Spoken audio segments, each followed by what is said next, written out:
So before we start off this interview, I think it's important to say how this actually began. I told you that I got phone calls at the city hall, and then we were hearing complaints about people complaining about their electric. And what I decided to do is that, since I know someone who's on the board, I actually asked, I said, hey, can we set up this kind of arrangement where we could sit down and talk one-on-one?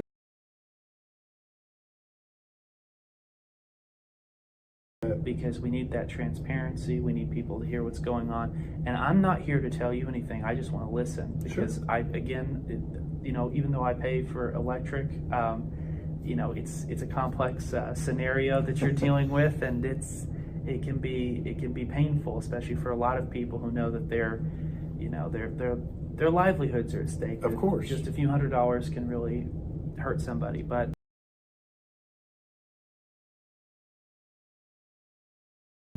So what exactly happened? I know a lot of people, they said, they didn't understand why their bill had been increased. In 2022, we changed the service availability. Sometimes we call it the customer availability, but it's basically your basic fixed charge that covers fixed costs, like depreciation, interest expense, wages,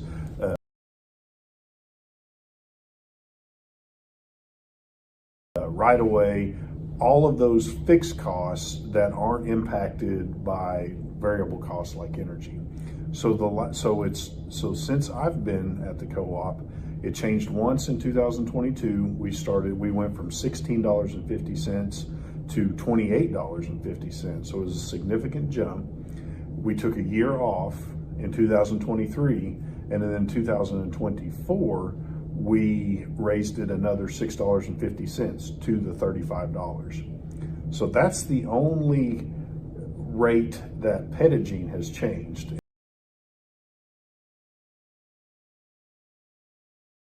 And it seems like a lot. It just had been held low really for a long time, and it was just time to start recovering those fixed costs with fixed charges.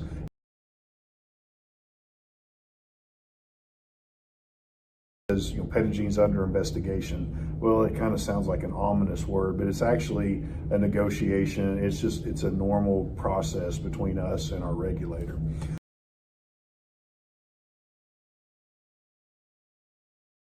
So there's no components of the bill that have changed by Petit Jean. And the structure of the bills are exactly the same. There's no one-time fixed charge.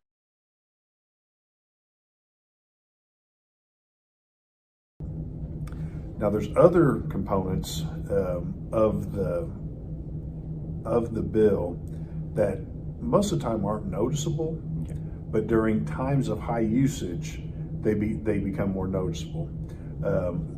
A few of those are, number one, the cost of debt. But everybody has a reason why they use that much, and we don't dictate. So you're saying that people are just consuming more electricity? That was a long-winded answer to yes. The bills are higher because consumption is higher.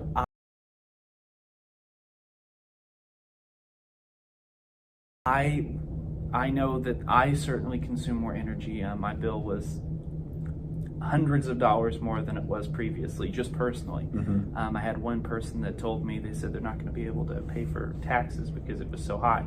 But I mean, granted, we did have cold weather. True. on a level that was a little bit worse than last year. Yes, for sure. And so I completely understand. Now, I also heard that it had to do with debt and fiber optic lines. Is that something that's been passed around? So we didn't do a good job. I want to own that. We did not do a great job. We've tried to promote the retail fiber, but we never really explained how that fiber was going to come to fruition. Right.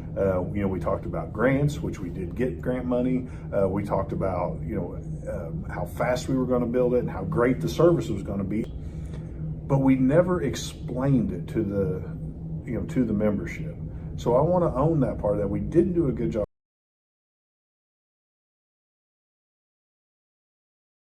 And then all I can really do is promise to do a lot better.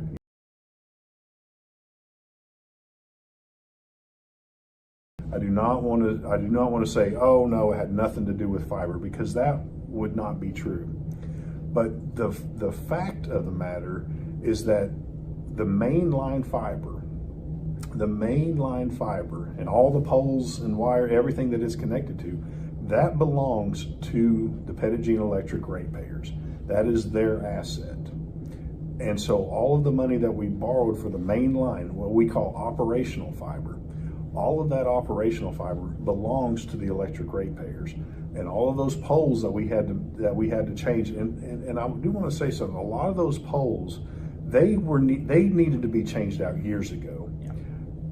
And I definitely don't want to throw anybody under the bus, but I will say that, in order to keep rates low for a long time, there was a lot of work that just wasn't getting done. And that's understandable. Reasons are, one, you don't control the lines that go to the power, and then you have to pay for that utility, right? That's true. And then you also have people were consuming more energy than last time. That's true. And then you also have fiber optic lines that you could put in place for high internet speeds.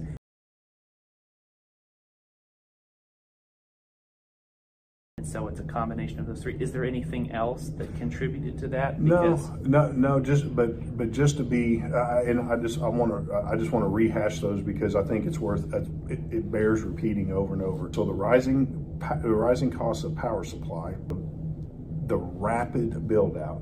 It's not so much those poles needed to be changed, and that operational fiber needed to be installed. Typically, we would have done that. We would have phased that in over a longer time horizon. But with the pandemic and everybody saying we need it now, we looked at the financial models. We knew that we could make it work.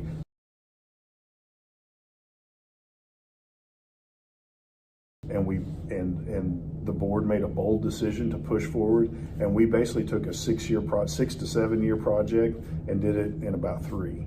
It's a wholly owned subsidiary of Petit Jean Electric. Petit Jean Fiber has only one shareholder. It has a single shareholder. That's where all the dividends go when it makes money. The single shareholder is the collective membership of Petit Jean Electric. Gotcha.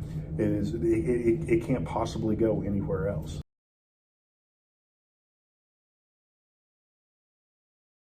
And the better our members understand that yes, they have an equity stake in Petit Jean Electric, and then they collectively own Petit Jean Fiber. It's the same type of it's the same type of thought process that we're hoping that our members can understand. That now, look, if you don't use the internet, then that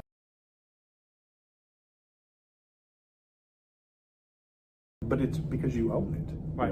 But let me see if I understand. So okay.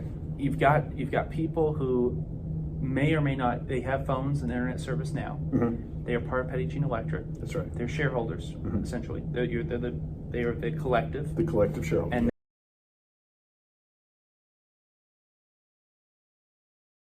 it's especially multiple layers of complexity. It is trying to do. We are trying to do something good.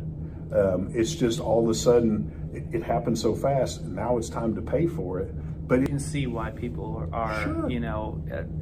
Like I said, someone told me they can't pay for taxes because the money they were going to use to pay for taxes is gone to their electric sure. bill. Frustrating. It's just, it's my electric bill was so high. I mean, I had to double check, and I know that a lot of people were thinking about that. And again, that may have come from me using more kilowatts than the year previously, and I know that that's definitely a part of it.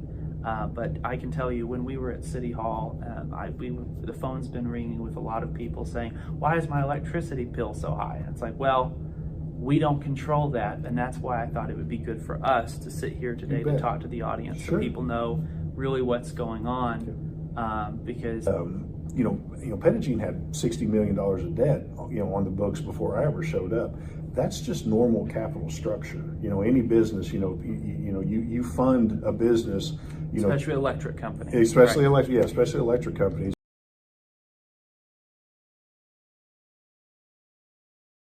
So one of the questions that I know a lot of people are going to ask is, who came up with the decisions to do all of this? Was this not you, or is this a board decision? Was Okay, that's a great question. So all decisions that have anything to do with the buying and selling of assets at any electric cooperative, but specifically Petit Jean, that is a board decision. The board is the governing body, and they work as a governing body.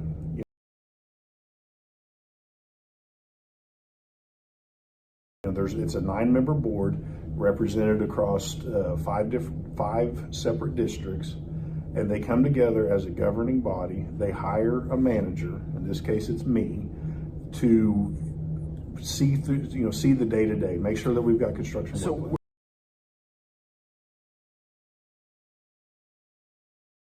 I worked at Petit Electric, just needed a job. Somebody said, the co-op's a pretty good job. I hired on as a general laborer, sweeping the warehouse floors and filling up the water coolers for the linemen.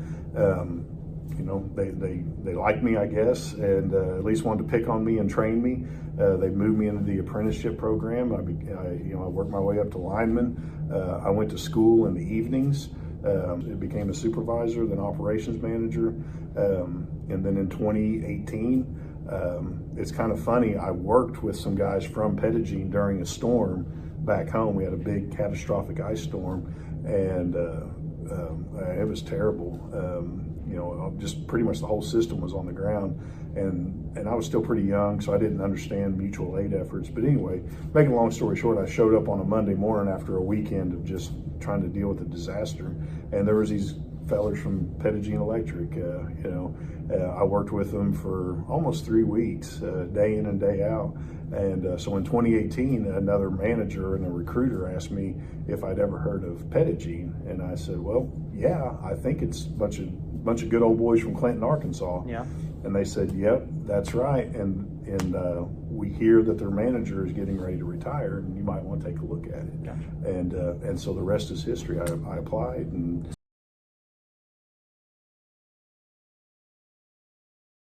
so you've worked your way up from literally the bottom. Yeah. Like I said, I got hired on as a general laborer. I was just looking for a job. The alternative was go drive a Budweiser beer truck at Lake of the Ozarks, and I don't look back at that. I don't regret that decision one bit. And that is precisely why, when we built this operational fiber, you got to think of operational fiber like a division in and of itself. Right. So you've got the electric division, the main, the main plant, the main assets, and then you've got the operational fiber, the fiber division. And again, the electric ratepayers own those two. Now, sometimes they say well, it's a not-for-profit, and that's true under IRS tax laws. But the fact of the matter is that even though you're considered a not-for-profit, you still have to create margins, because you got to keep the banks happy. Right.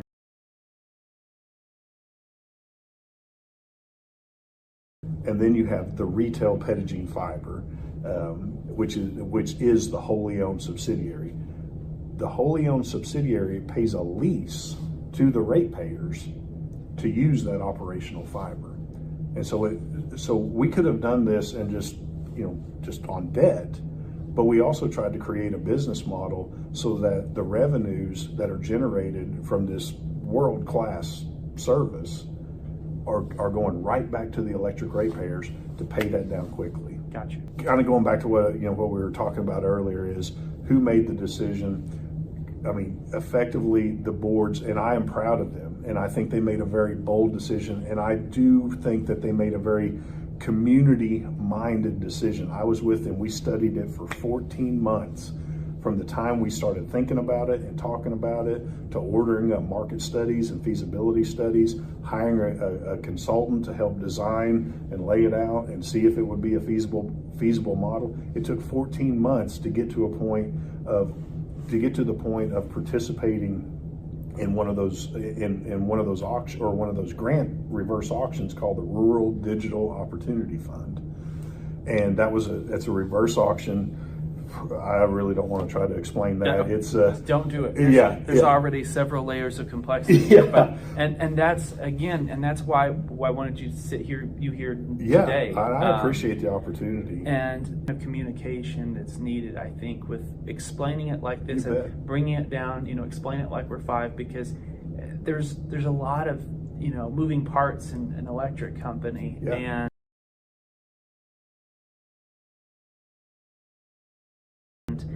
Again, I understand why people are hurting, and we can't judge them for being upset, especially when, because there are people that are hurting, and I understand that. I saw what happened at the library in Clinton, and I was, a little upset by that, and thought that this is why we need to sit down and just have a heart-to-heart discussion about why this is happening. You bet. Yeah, we went to the library to listen. That was the only reason that myself, our board president, he wanted to be supportive of me.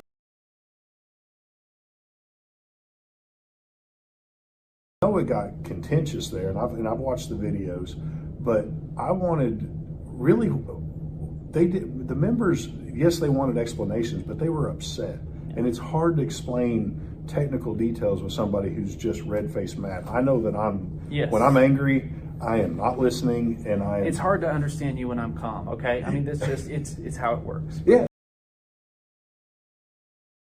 The way that you approach things. Absolutely. I can tell you that I have absolutely nothing to hide from anybody, and Petit Jean doesn't have anything to hide from its membership. I understand people are hurting. I understand that that's having an impact on people's daily lives. And when I mean their daily lives, I mean their shelter, their utilities, their food, their medicine, their taxes, and it creates a lot of fear and a lot of uncertainty. And because I absolutely do take full responsibility for the lack of communication. And I promise that we are going to overhaul our communication tactics and strategies, and we are absolutely going to work tirelessly to become much more transparent. There is no reason that members should ever wonder, how do I get on the board? Where are the district maps? What goes on in those meetings? No, those are going to be. I'm going to make sure that those things, again, with agreement and approval of the board, that we become more transparent, and that we make our members feel like they are a member of something good. Because, and I do think that, and I really believe that the vast majority, the overwhelming majority of our membership believes in Petit Jean, believes in the board, believes in me. But we do have a small handful who have just they're just fed up with probably a multitude of things. But we also have this wonderful system that we can use to sell retail fiber to our very own members. Again, this has been very good. I think that we've got a lot answered here. And just for the record, I'm Mayor Seth Connell with Fairfield Bay, Mayor of Fairfield Bay, and this is Michael Kirkland, CEO of Petit Jean Electric. Thank you, Seth, so much. Give us a chance.